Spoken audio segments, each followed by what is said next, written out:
Physics প্রাঙ্গণে তোমাদের সকলকে স্বাগত। আজকে তোমাদের জেইই বা নিটের একটা বেশ জনপ্রিয় প্রশ্ন নিয়ে আলোচনা করব। প্রশ্নটা হলো, from a uniform disc of radius R, a circular hole of radius r/2 is cut out. The center of the hole is at r/2 from the center of the original disk. Locate the center of mass of the resulting flat body. দেখো, এখানে প্রশ্নটার ছবিটা এখানে আঁকা আছে। আর রেডিয়াসের একটা disk আছে, তার থেকে r/2 রেডিয়াসের আর একটা সার্কুলার হোল কেটে নেওয়া হলো। তাহলে রিমেইনিং যে পোর্শনটা পড়ে থাকছে তার সেন্টার অফ মাস সেটা কোথায় হবে, এটাই হলো প্রশ্নটা।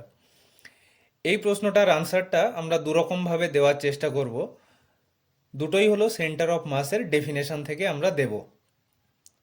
ফার্স্ট মেথডটা আমরা যেটা করব সেটা হলো সেন্টার অফ মাসের প্রথম যে টাইপের ডেফিনেশন তোমরা জানো সেই ডেফিনেশন থেকে আমরা জাস্ট ফর্মুলাটা লিখি। X coordinate of centre of mass সেটা ইকুয়াল টু হয় m1 x1 plus m2 x2 divided by m1 plus m2। দেখো, এখানে সিমেট্রি থেকে দেখতে পাচ্ছ রিমেইনিং যে পোর্শনটা হবে তার সেন্টার অফ মাস যেটা থাকবে সেটা এক্স কোঅর্ডিনেটের উপরেই থাকবে। এখানে আমরা ওই জন্য এক্স কোঅর্ডিনেটটাকেই শুধুমাত্র লিখলাম, ওয়াই কোঅর্ডিনেটটাকে আমরা ছেড়ে দিলাম। এবার দেখো, এক্স কোঅর্ডিনেটটা বার করতে গেলে আমাকে ফার্স্টে প্রয়োজন হবে m1 সেটা বার করার। m1টা আমরা নিলাম পুরো যে ডিস্কটা আছে সেটার মাস। তাহলে m1 মাস পয়েন্ট যেটা সেটা হয়ে গেল, তার মাস হলো, যদি আমরা পার ইউনিট এরিয়াতে মাসটাকে সিগমা হিসাবে ধরে নিই তাহলে m1 মাসটা হয়ে যাবে sigma into pi R square, যেখানে সিগমাটাকে আমরা লিখলাম মাস পার ইউনিট এরিয়া এই হিসাবে। এবার দেখো, m1 মাস পয়েন্টটা আমরা বার করলাম, তার মাস হলো এটা। x1টা হলো m1 মাস পয়েন্টের এক্স কোঅর্ডিনেট। এখন দেখো, অরিজিনটাকে যদি আমরা সি বিন্দুতে, মানে পুরো যে ডিস্কটা অরিজিনাল যে ডিস্কটা ছিল তার সেন্টারে যদি আমরা ধরে নিই তাহলে এক্স কোঅর্ডিনেট এটা হয়ে যাবে 0। মানে m1 মাস পয়েন্টটা যেহেতু সেন্টারেই আছে তাহলে তার এক্স কোঅর্ডিনেট সেটা হয়ে যাবে 0। তাহলে m1 পেলাম, x1 পেলাম। এবার আমরা বার করব m2। m2 মানে যে পোর্শনটা আমরা কেটে নিয়েছি সেই পোর্শনের মাস। তাহলে সেই পোর্শনের মাস হবে, আমরা মাস পার ইউনিট এরিয়া ইনটু যে অংশটা কেটে নিয়েছি তার এরিয়াটাকে মাল্টিপ্লাই করে দেব, তাহলে সেটা হবে পাই ইন্টু r/2 এটার হোল স্কোয়ার। তাহলে এটা হয়ে যাবে sigma into pi R square divided by 4। দেখো, এখানে যেহেতু মাসটাকে আমরা কেটে নিয়েছি, এখান থেকে বাদ দিয়ে দিয়েছি, তাহলে এই অংশের মাসটার আগে আমরা একটা নেগেটিভ সাইন এখানে বসিয়ে দিলাম।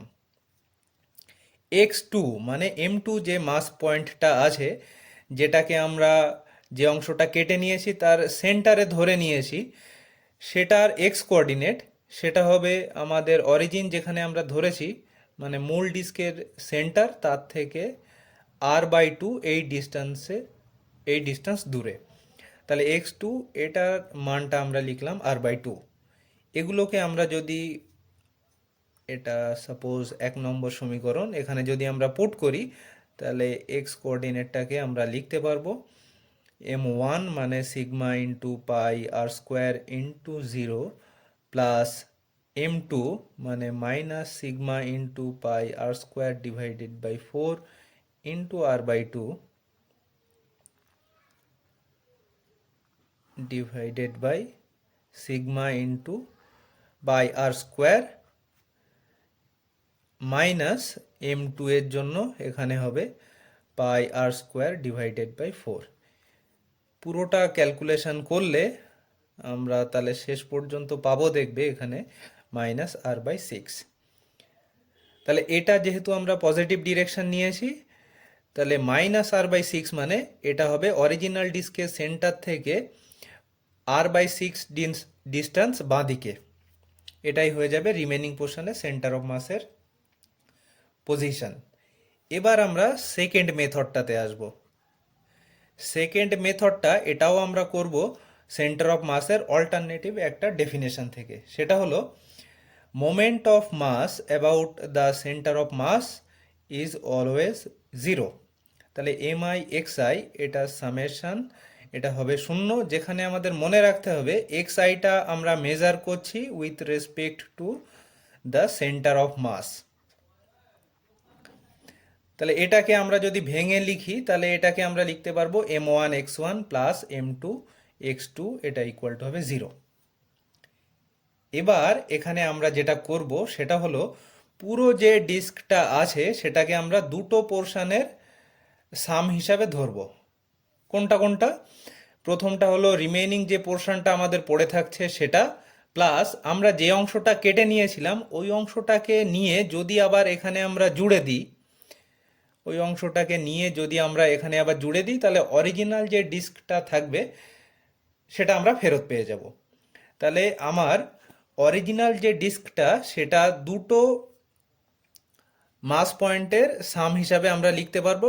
প্রথমে আমরা কেটে নেওয়া যে অংশটা তার সেন্টার অফ মাসটাকে আমরা ধরেছি C1 এই পয়েন্টে, সেটা আছে সি বিন্দু থেকে r/2 ডিস্টেন্সে।